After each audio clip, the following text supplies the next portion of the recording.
Hoy vamos a tratar el asunto del punto central en el discipulado. Como discipulado, hermanos, nuestra función, nuestro plan, más que nada, es darnos cuenta que es un discipulado conforme al Señor Jesucristo, no es conforme a nosotros, no es lo que nosotros queremos hacer, no es lo que nosotros nos pareciera ser mejor como discípulo del Señor, sino es qué es lo que el Señor espera de mí, cuál es la,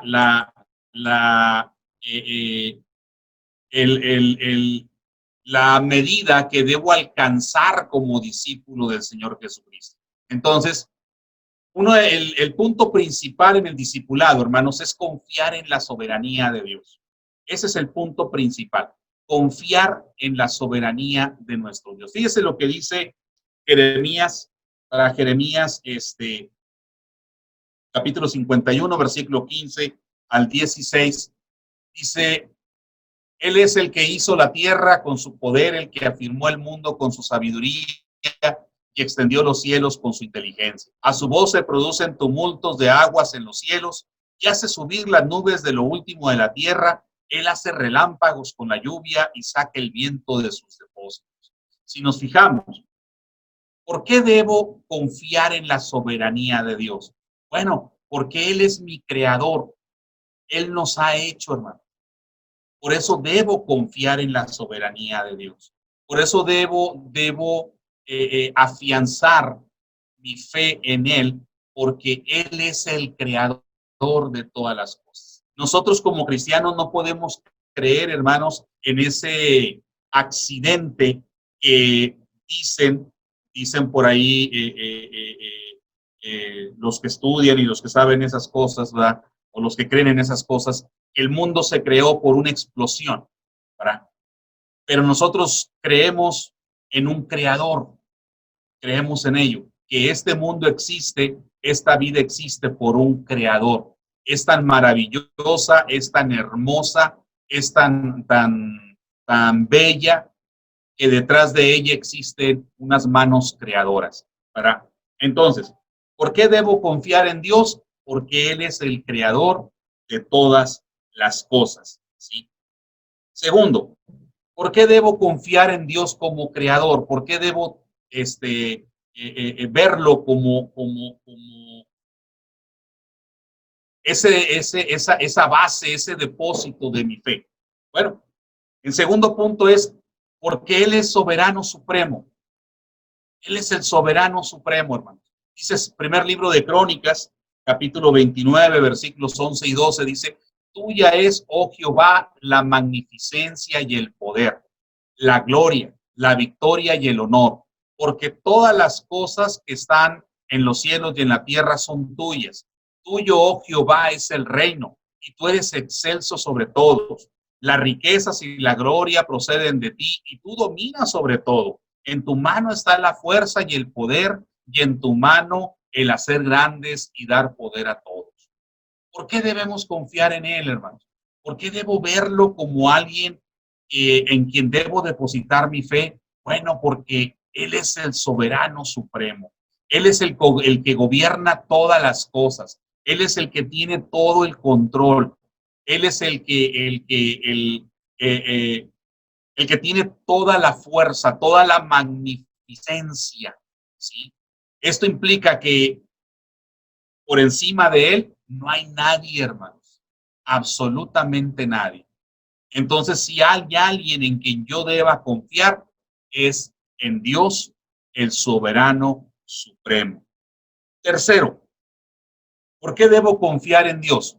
Bueno, porque Él es omnipotente, ¿sí? Y yo creo que esto usted lo sabe, usted lo conoce, ¿verdad? Él es omnipotente. Esto implica que tiene todo poder. Dice Jeremías 32, 17, dice: Oh Señor Jehová, he aquí que tú hiciste el cielo y la tierra con tu gran poder y con tu brazo extendido.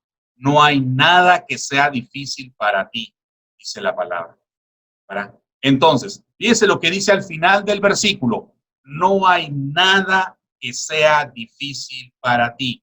Él tiene todo poder. Habrá muchas cosas, hermanos, que nosotros no vamos a poder hacer, que nosotros no vamos a saber cómo hacerlas, porque no tenemos toda la inteligencia, ni toda la fuerza, ni toda la capacidad. Pero Dios sí, hermano. Dios tiene todo ese poder. Dios tiene toda esa inteligencia. Dios tiene toda esa fuerza. Y para Él no hay nada difícil y mucho menos imposible, ¿verdad? Por eso debemos confiar en Él, ¿sí? Cuarto, ¿por qué debemos confiar en Dios? Bueno, porque es omnisciente. La palabra omnisciente, hermanos, descrita en Isaías capítulo 46, versículo 9 y 10, dice: acordaos de las cosas pasadas desde los tiempos antiguos, porque yo soy Dios y no hay otro Dios. Cheque eso. Y nada hay semejante a mí. Y anuncio lo por venir desde el principio y desde la antigüedad, lo que aún no era hecho. Fíjese, lo que aún no era hecho, que digo, mi consejo permanecerá y haré todo lo que quiero. Esa es la omnisciencia. Dios lo sabe todo, hermanos, aún lo que no está hecho, aún lo que no se ha realizado, aún la palabra que no se ha emitido, que no se ha dicho, Dios ya la sabe, Dios ya la conoce.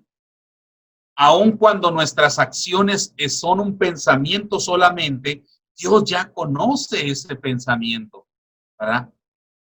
Es un Dios omnisciente, es un Dios que todo lo sabe, que todo lo conoce, que no hay nada oculto a sus ojos, que se da cuenta de todas las cosas, aún las más ocultas para nosotros o escondidas para nosotros, para Él son manifiestas, hermanos. Son manifiestas, ¿verdad? Quinto, ¿por qué debo confiar en Dios? ¿Por qué debo confiar en Él? Bueno, porque Dios es omnipresente, hermanos. Omnipresente. Y esta es una grandeza.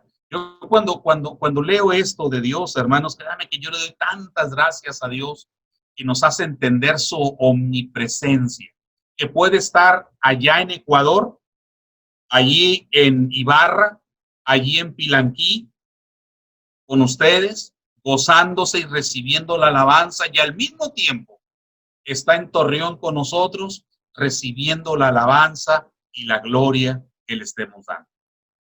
Y esto es lo que es grandioso de Dios, hermano.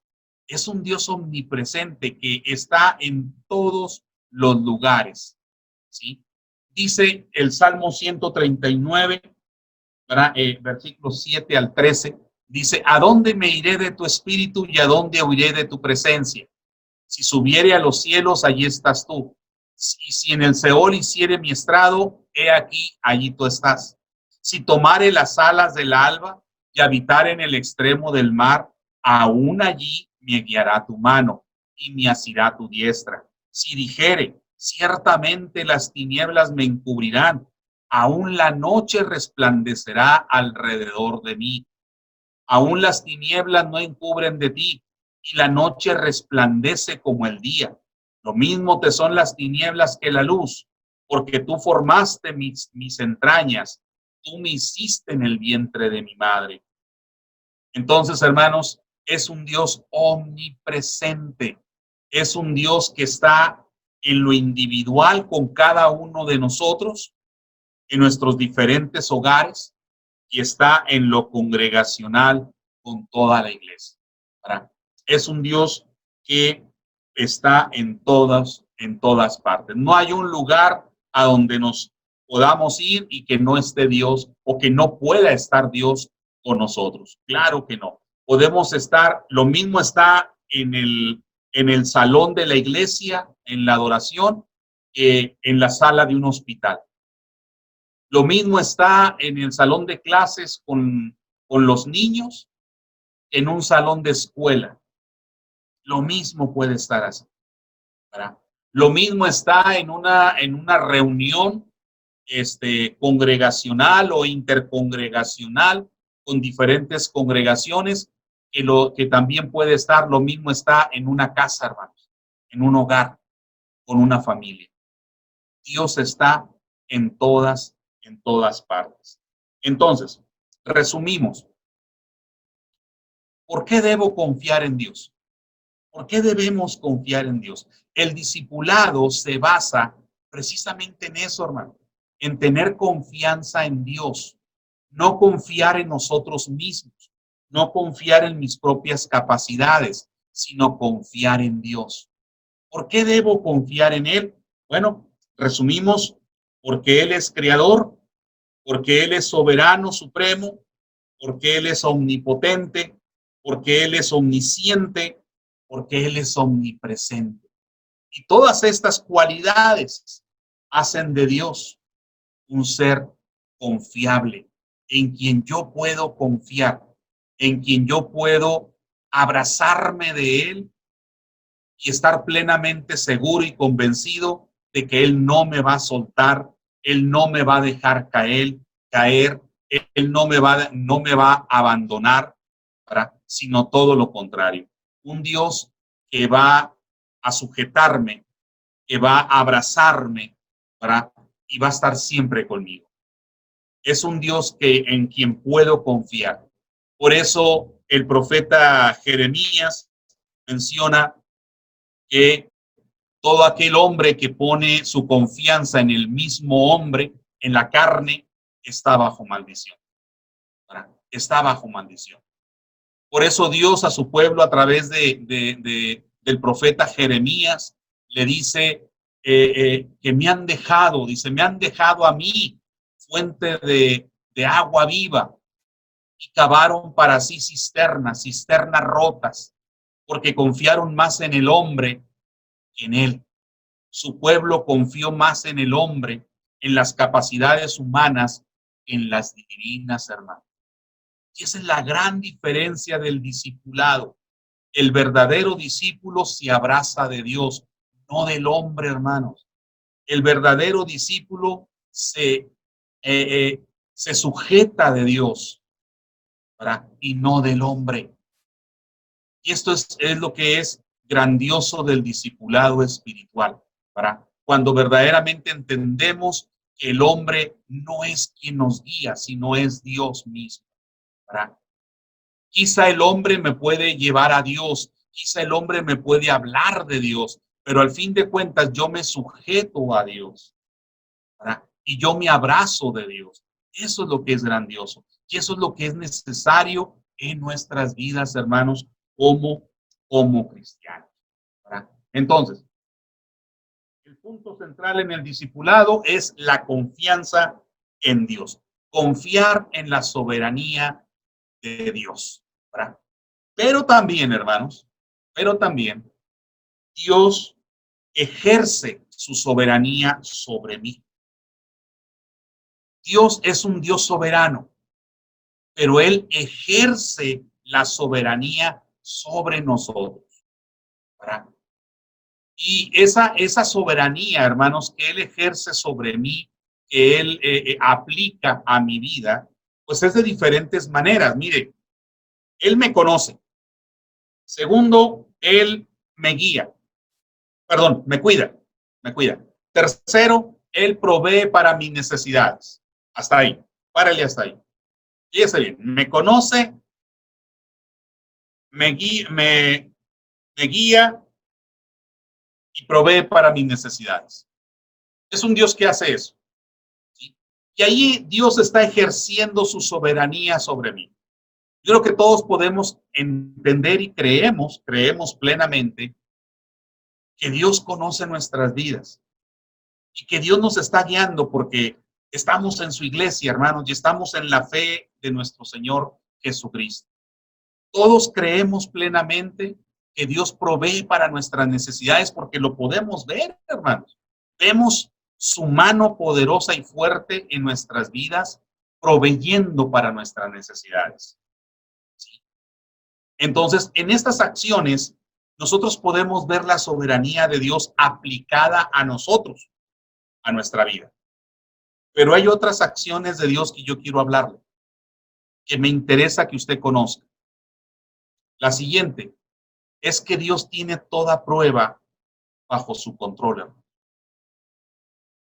Nuestra vida Nuestra vida va a ser sometida a pruebas. Nuestra fe se tiene que probar, hermanos, como se prueba el oro con el fuego, hermanos. Sí, el oro que se somete al fuego y el fuego lo purifica. La fe que se somete a prueba, la prueba la purifica. Purifica esa fe. Fíjese lo que dice Romanos 8:28. Romanos 8:28 dice, y sabemos que a los que aman a Dios, todas las cosas les ayudan a bien. Esto es, a los que conforme a su propósito son llamados. Fíjese lo que dice. Nosotros pudiéramos pensar y decir, bueno, ¿por qué me suceden cosas malas? ¿Por qué me suceden cosas difíciles? ¿Qué acaso Dios no me ama? ¿Qué acaso Dios no tiene cuidado de mí? ¿Por qué perdí el trabajo? ¿Por qué me enfermé? ¿Por qué se murió mi familiar? ¿Por qué tuve este accidente? ¿Por qué no pude concretar este negocio? O qué sé yo, hermano. Y pudiéramos pensar que a lo mejor Dios, Dios no está controlando nuestra vida y estamos equivocados. Dese cuenta que Dios tiene todo bajo control, incluyendo las pruebas, hermano. Y si Dios permite algo en nuestra vida, es porque sabe que lo podemos sobrellevar. Sabe que podemos con Él, hermano. ¿Sí? Sabe que podemos cargar con ello. Y nos habilita nuestra vida para cargar con ello. ¿Sí? Como cristianos no podemos pensar que la vida del cristiano en esta tierra siempre va a ser de éxito y va a tener éxito en todo, en los negocios, en el amor, en la salud, en los deportes, en la economía, que va a tener siempre éxito. No, hermanos, la vida del cristiano no está prometido eso. Eso es una quimera, hermanos. ¿Sí?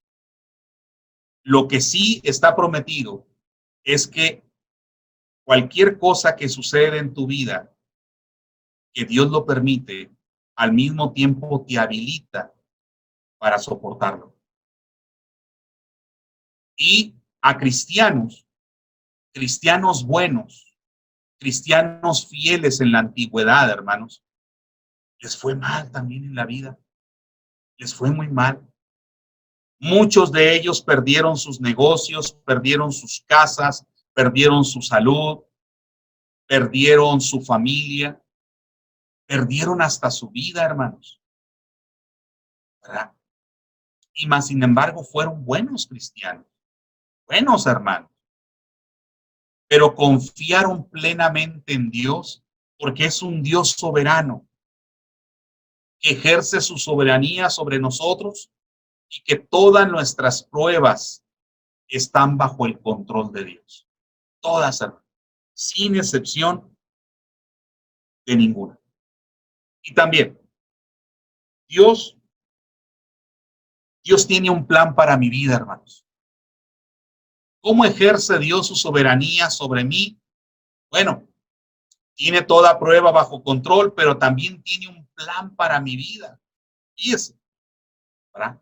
Me conoce, me guía, provee para mis necesidades, permite las pruebas en mi vida porque están en su control, pero también tiene un plan de vida, un plan para nuestra vida. Fíjese lo que dice segunda carta a Timoteo, capítulo 1, versículo 9. Dice, quien nos salvó y llamó con llamamiento santo, no conforme a nuestras obras, sino según el propósito suyo y la gracia que nos fue dada en Cristo Jesús antes de los tiempos de los siglos. Fíjese desde cuándo viene el plan de Dios para nuestras vidas, desde antes de los tiempos de los siglos. ¿Sí? Esa es la gracia de Dios que nos habilita a un plan de vida. Por eso Pablo le dice a Timoteo, ¿verdad? Que Dios nos haya llamado con un llamamiento santo, no según nuestras obras, sino según el propósito suyo. Ahí está. Él tiene un propósito a nuestra vida, hermanos. ¿Cuál es ese propósito? ¿Sí? ¿Cuál será ese propósito para Marcelo? ¿Que se case? ¿Que tenga 5 hijos? No, no, no. Eso lo va a tener que escoger él. Marcelo va a tener que escoger con quién casarse y cuántos hijos va a tener. Porque ahí no entra el plan de Dios. Eso es decisión de él. Pero el plan de Dios para nuestra vida es, es muy particular, hermanos. Yo se lo presento de dos maneras. La primera parte del plan de Dios es nuestra relación vertical con Dios. Fíjese bien, nuestra relación vertical. Cuando digo vertical me refiero, hermanos, así, de arriba a abajo, vertical, ¿sí? De arriba a abajo. ¿Cómo es nuestra relación con Dios? Ahí está reflejado el plan de Dios para nosotros. ¿Cómo llevo esa relación vertical con Él? De esto, hermanos, de la relación del aspecto vertical y el aspecto horizontal, vamos a hablar más el domingo por la noche. El domingo por la noche vamos a hablar específicamente de esto. Pero ahorita sí, a grandes rasgos, estos son los dos aspectos en los cuales se basa el plan de Dios para nuestras vidas. ¿Cuál? Mi relación vertical con Él. Salmo 27:4 dice, una cosa he demandado a Jehová, esta buscaré, que esté yo en la casa de Jehová todos los días de mi vida, para contemplar la hermosura de Jehová y para inquirir en su templo. Fíjense lo que dice el salmista. Fíjense cómo el salmista, hermanos, deseaba estar en la casa de Dios. Anhelaba estar en la casa de Jehová para glorificarle, para alabarle, para bendecirle. Y es donde se ve reflejada la relación con Dios. ¿Sí? El plan de Dios para nuestra vida, hermanos, se basa en eso. Nosotros queremos muchas de las veces que Dios nos use, que Dios nos utilice, que Dios nos emplee. Pero ¿cuál es la relación que tenemos con Él? ¿Cómo es la relación que hay con Él? ¿Sí? Y esto es fundamental, hermanos. El verdadero discípulo es aquel que mantiene una relación equilibrada, hermanos. Equilibrada en este aspecto, porque el segundo aspecto es el aspecto horizontal. Horizontal, hermanos, ¿sí? Horizontal. Y esto nos hace ver la relación vertical es con Dios. Dios y tú. Dios y nosotros. La relación horizontal es nosotros y el mundo, hermanos, con el mundo. ¿Cuál es nuestra relación con el mundo?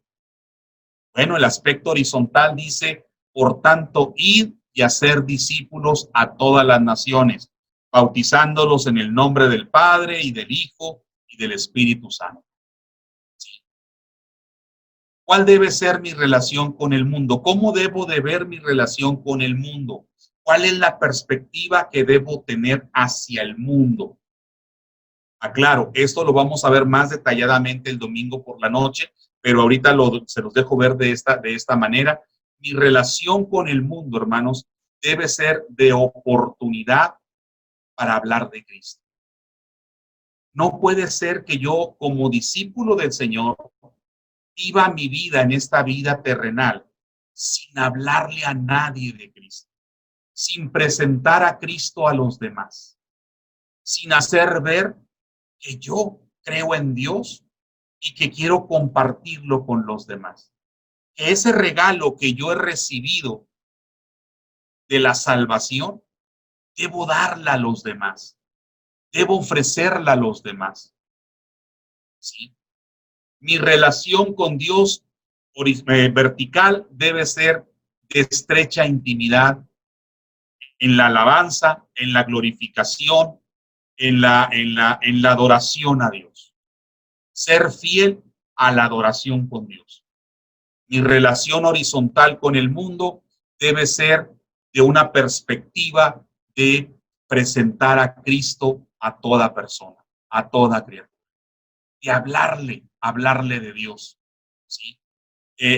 Presentar al Señor Jesucristo a través de mis acciones, a través de mis hechos, a través de esas oportunidades de plática, ¿verdad?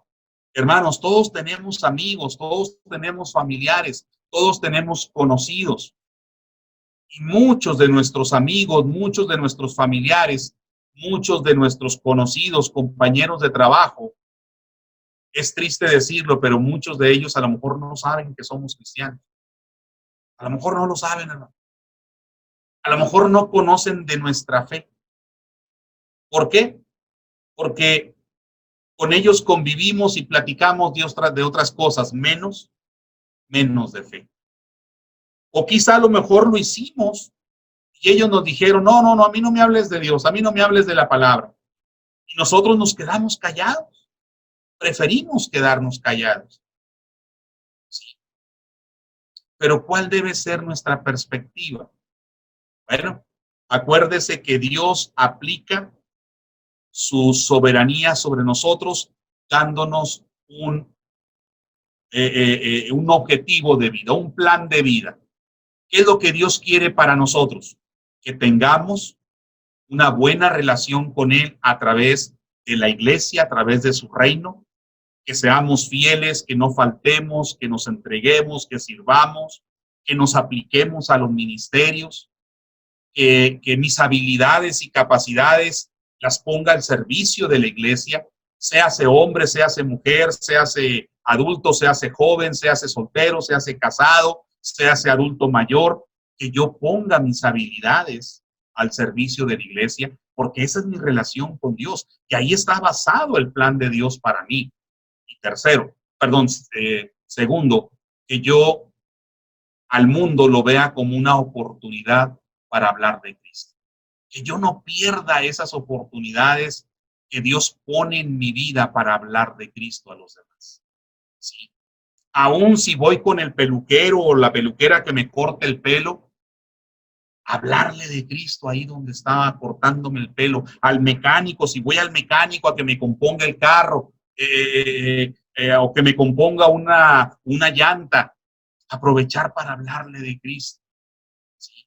Si voy con mi familiar, con mi primo, con mi tío, con mi abuelo, con mi abuela, con mi hermano carnal, es oportunidad para hablarle de Cristo. ¿Sí? Es el plan de Dios para nuestras vidas, hermanos. No podemos vivir como discípulos del Señor sin dar a conocer a Cristo a través de nosotros. No pueden pasar los años, la vida, 5 años, 10 años, 15 años, 20 años de cristianos, y nosotros nunca hablamos de Cristo. 20 años de cristianos y no fuimos fieles al reino de Dios o la iglesia. ¿Cómo voy a ser discípulo del Señor? ¿Cómo me considero su discípulo? ¿De qué manera, hermano? ¿De qué forma? ¿Usted cree que somos los únicos que tenemos mucho trabajo y mucha ocupación y muchos compromisos y muchos deberes? No, hermano, los cristianos del primer siglo también los tenían. Ellos también tenían necesidades y también tenían compromisos y también tenían obligaciones y también tenían familias que mantener y también tenían ropa que lavar y trastes que fregar. También lo tenían, hermanos. Pero ellos no desaprovecharon las oportunidades para hablar de Cristo. Entendámoslo. No tenemos que irnos al Himalaya, hermanos. Allá, al volcán, allá, a los que viven cerca del volcán, allá arriba en el volcán, para hablarles de Cristo. Ahí en tu casa, ahí alrededor de tu casa, tu familia, los tuyos. Puede ser que todavía haya alguien a quien necesites hablarle de Cristo. No necesitamos irnos al Himalaya a congregar allá en el Himalaya para estar cerca de Dios. No, ahí donde vives, ahí en Ibarra, hay una congregación que te está esperando con las puertas abiertas para que sirvas a Dios a través de ella. No necesitamos irnos tan lejos. El plan de Dios es ese, hermanos. Adhiérete a su reino. Sé fiel a Él en su reino. Y permite en tu vida ser un utensilio en sus manos para dar a conocer a Cristo a los demás. Esto lo veremos más profundamente el domingo por la noche. Yo le invito, no falte. Lo espero el domingo por la noche para hablar más enfáticamente sobre esto.